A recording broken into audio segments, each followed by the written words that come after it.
How's it hanging, YouTube? This is King of Feral Imps, and hey, I have Fluffals all built. Actually, it's missing just a few cards, which I'm gonna proxy, but please excuse that, because I just wanted to get this out of the way, and again, for whatever reason, a rare is really hard to get for me, right when the set has just come out. But anyway, so this is updated, of course, for April 2015, and this is my personal build that is still in progress, but for the most part this is like, I guess, a basic skeleton of it, and this is what I've been using, and I love it. It's working out, and it's become a bit more consistent. So just gonna go ahead and get started. The first monster we're going to be playing, of course, is 3 of the Fluffal Doge.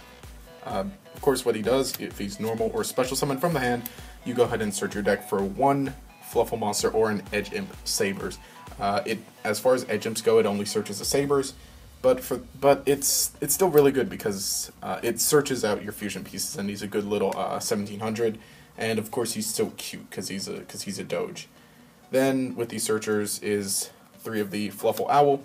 Of course, a similar effect, so when he's normal or special summon from the hand, you can search a polymerization from your deck, which is great because this deck likes to fusion, but he also has the effect that you can pay 500 to essentially polymerization, but only for a Fright Fur fusion. So essentially summoning him is going to get you 2 polymerizations, which actually becomes very useful in the end.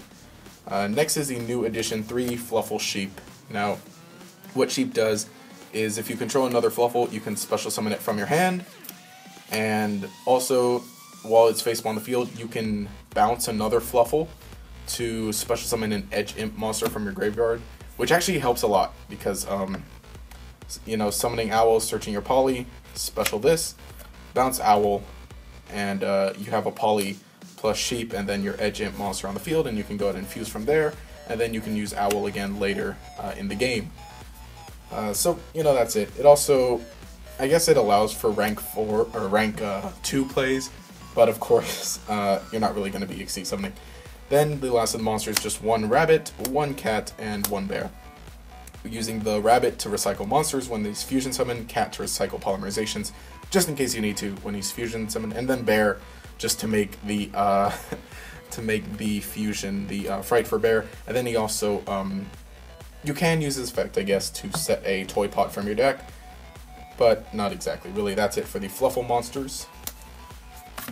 Now for the Edge Imps is 1 Edge Imp Saw. This one of the new ones.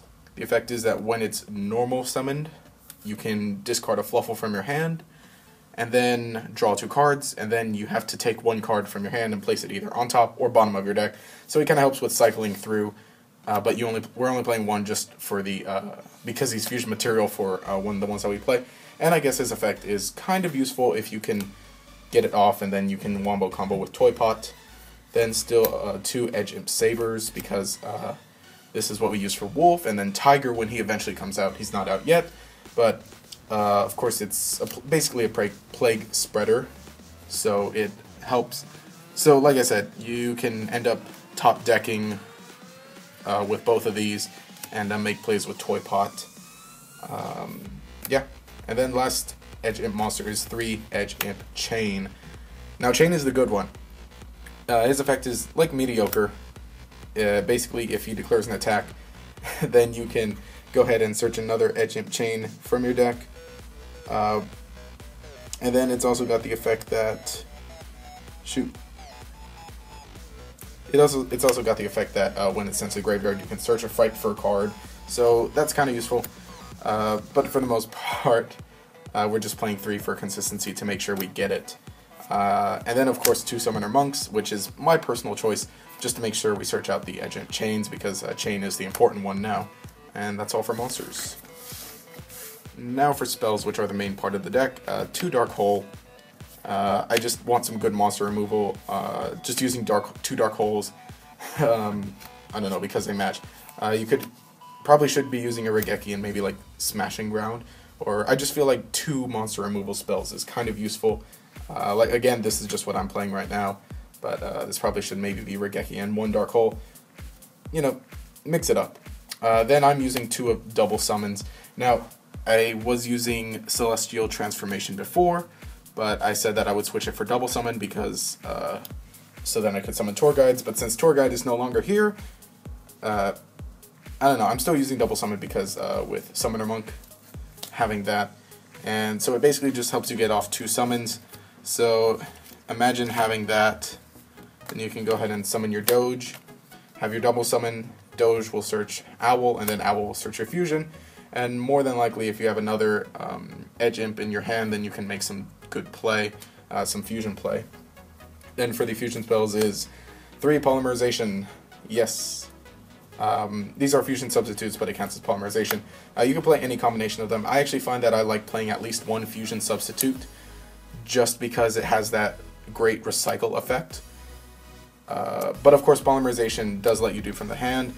But I found that with Owl's effect being able to let you do stuff from the hand, fusion substitutes actually work out. Again, just because, I mean, it does give you a bit more of a challenge having to get your stuff on the field rather than just in the hand. But again, I really like that recycle effect. In addition to that, I'm just using 1 fusion recovery, just because I'm kind of lacking some things for the deck at the moment. But it, I don't know, it helps out being able to make sure you get stuff. Then is the 3, they should be 3 Fright for fusions.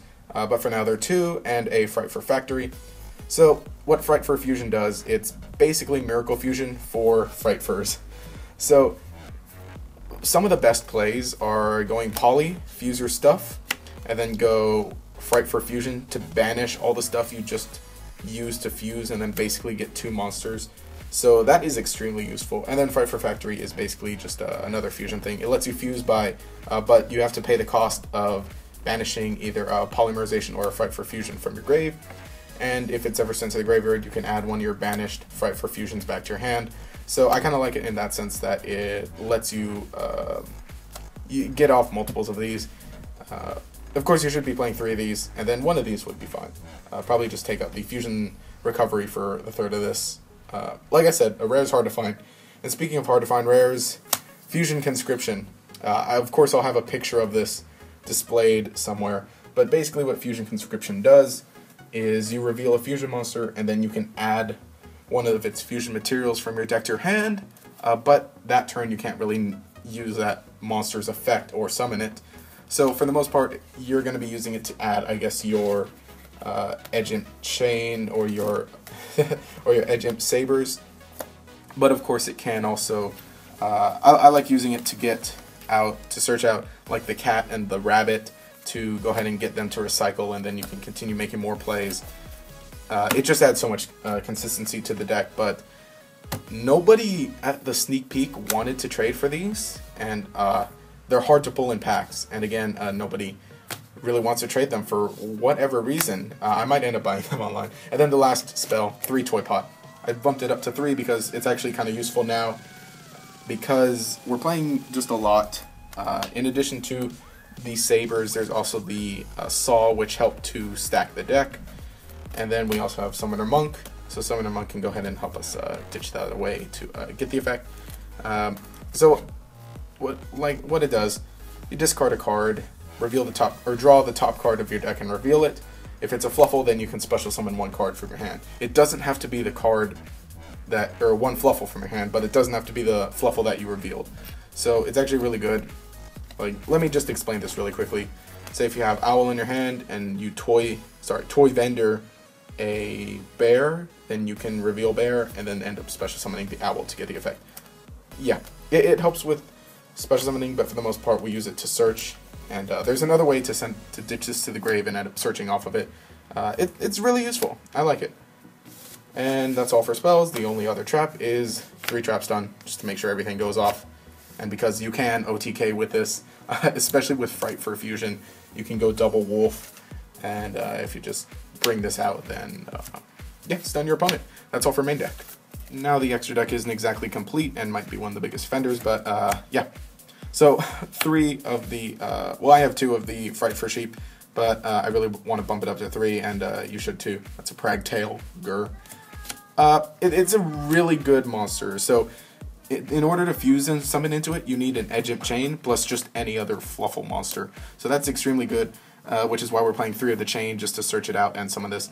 It's also, when it attacks or is attacked, your opponent can't activate any cards or effects, so it's basically Armades, and it's got the additional effect that if it's destroyed by your opponent's card effect or by battle, then you can special summon it back from the grave, and it gains 800 attack, putting it at 2800, which is amazing. But you can only activate that effect once per turn, so a lot of the times I'll end up making like some big fusion play, and yeah, so normally I'll summon this with like a poly or something else, and then I can go ahead and Fright for Fusion to bring out the wolf, which, spoilers, we play wolf, and then if my opponent has anything big, suicide this, it comes back with 800 more, and then normally I can get over it, and then wolf can just get in for game, especially if I trap stun that turn. So it's just extremely useful in that sense, and I love this card. This is the reason that the deck is better now. I mean, it was always kind of good, but it's even better now. Not the best. Speaking of, like I said, 3 wolves, just because, I don't know, there's lots of room, kind of, but just because you can get off 3 wolves, you can bring it down to 2, and also just because I happen to have 3 wolves, so I'm just playing 3. Now, of course, what it does is it needs Edge Imp Sabers plus 1 or more Fluffal monsters, and it gets attacks equal to the number of fusion materials used for it. So that's why Fright for Fusion just comes in so, like, really handy. So if you use Fright for Fusion to banish 4 monsters, this can attack 4 times, which is 8k, and that's game. But like, you can also end up filling up your graveyard just with some of the choices that I'm playing with this. It's really good. And don't say this is Foxy. This is Wolf. This is a wolf. This deck, yeah, whatever. And this makes me sad because I don't have Fright for Leo. Some guy pulled it at the sneak peek, and he would not trade it for, like, he was the only guy who pulled Leo at the sneak peek, and he would not trade it, so I have to use Punished Eagle. Enough rambling. What Fright for Leo does is you need Edge Imp Saw plus 1 Fluffal monster. So that's why we're playing the 1 Edge Imp Saw. But it's not exactly good enough to warrant playing multiple copies of this or Saw. It's basically Ring of Destruction or a Volcasaurus, in that you can destroy one of your opponent's monsters, and they take damage equal to its original attack, plus this can't attack that turn. So again, you can poly into this, and then Fright for Fusion into a wolf, and then this can get rid of your opponent's problem monsters, and then wolf can go ahead and attack for game. It's just really good. Then just 1 copy of the Fright for Bear. It's not as good just because it requires specifically Edge Imp Sabers and Fluffal Bear. It can be useful sometimes because it basically what does it do? Oh yeah, that's right. I hardly ever use it, sorry guys. It attacks an opponent's monster, and then it equips it to himself, and it gains 1000 attack for every monster equipped, basically. So it's at 2200, destroying 1 monster gets it up to 32, which is a big amount, and which can be scary. So again, like, it's there in case I can use it, in case I need to. Like I said, destroy a big monster, and then go wolf for game. And the last fusion monster is the amazing, well, not amazing, the design is amazing, Fright for Chimera. Let me just get a bit closer there, because I need you to see all this beautifulness that is going on in this artwork. It is a mess of toys. Like, so it's a fusion monster, and you need 3 Fright for monsters to summon it. So of course you're going to be going Fright for Fusion with that. Although sometimes for fun, I actually end up spamming the board with 3 Fright first and then go poly into it. It's crazy. But basically, it's just a big monster. It's your big in case. Normally, you should just Fright for Fusion this. 3 Fright for Fusion monsters, and it's basically gains the effect. It basically has the effect of like bear, tiger, and sheep combined. So it's got the Armades effect. It also, if your opponent, and also if it destroys a monster by battle, then you can special summon it to your side of the field, and then it gains 300 attack for every monster of your opponents that you control. So it's just a huge monstrous thing. It's a pretty decent effect. I mean, sometimes it can be worth getting out if you can, but for the most part, you're better off summoning wolf and sheep. Which actually, that's interesting enough, wolf and sheep, because wolves and sheeps, wolves eat sheeps. But yeah, that's all for the fusion monsters. Yeah. And then lastly, Phyrexies. you'll just want to play generic stuff. My extra deck is by no means finished, but I just like playing Gotchi in things where I have some rank 4s. I might want to find some that new rank 2 that's like a Beast Warrior, and then maybe play some Downward Magicians on top of that. But I'm just playing Gotchi just in case I need to, because you make it with Sheep, and then where is he? Where's Owl? Owl should, don't ever do this, but just in case, I have an Owl, special the Sheep, exceeds into Gotchi, and you should be playing a Downward with this to go over that, or something else, or some other rank 2, but whatever. Then for Xyz monsters, I'm actually playing Lavolval Chain. I feel like you should play a Lavolval Chain, at least in this build that I'm doing. So, basically, of course, you're going to be making this with your Summoner Monk. So say like, you have your Summoner Monk, and then you can ditch one of your spells, and then Edge Imp Chain, Xyz, and then summon Lavolval Chain, so then detach that. And Lavolval Chain actually lets you ditch any card, not just monster. So you can actually ditch Toy Vendor with Lavolval Chain should you ever need to get that search off. And also it lets you top deck monsters. So should you need to, you can go ahead and top deck your Owl, and if you have another Toy Pot, then you can get that play off in the same turn. And just continue fusion summoning. And he's actually, and of course Lavolval Chain is a decent monster. So he's always kind of worth playing sometimes. Then is the Key Beetle, which, like I said, this is just random rank 4 ideas that you could play, because both these guys are dark, and for whatever reason, should you ever need to make Key Beetle, I guess you can. Then one Dark Rebellion, Xyz Dragon, just because I feel like you should play maybe some generic rank 4 beater, and then just play any whatever rank 6. I'm just using Photon Strike Bouncer. Gauntlet Launcher is probably better for this. But as far as Xyz monsters go, you don't need Xyz monsters, because you're just going to be right for fusion monster deck. Yeah. So anyway, that has been it for this Fluffal deck for the May 2015 format. Yeah, this is the update post Crossroads of Chaos, with of course featuring the new Edge Imps and the new fusions. Yeah, I really love this deck. This is just my first build, this is my initial build, and this is just kind of from what I've been trying out. Of course, I really do need to finish the deck, but I just wanted to go ahead and really profile it, you know, quickly and soon, because I kind of wanted some feedback also on it.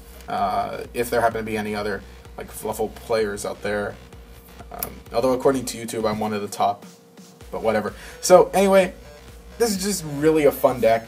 However, with the new support, I really do feel like that you can, you know, bring it up to, like, you can. I can probably top a locals with this. Not saying I'm the best player by any means, but just because of the new support, especially Sheep.